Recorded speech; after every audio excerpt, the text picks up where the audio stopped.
জান্নাতে কিছু বান্দা থাকবে, দুনিয়াতেও তাদের সন্তান হয়েছিল, তারা জান্নাতে গিয়ে বলবে, হে আল্লাহ, দুনিয়ায় আমার সন্তান ছিল, আমি জান্নাতেও সন্তান চাই, আমার সন্তান না হলে ভালো লাগে না। তখন আল্লাহ রাব্বুল আলামিন কি বলবেন?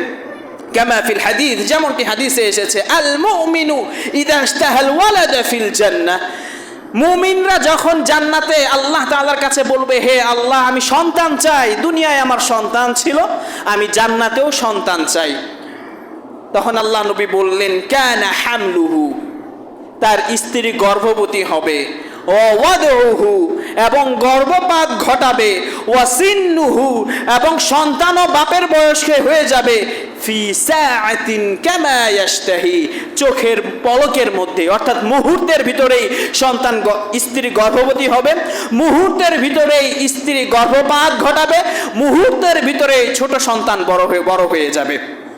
হাদিসটি হলো তিরমিজির 2523, ইবনে মাজার 4338 এবং আহমদের 11078 নম্বর হাদিস।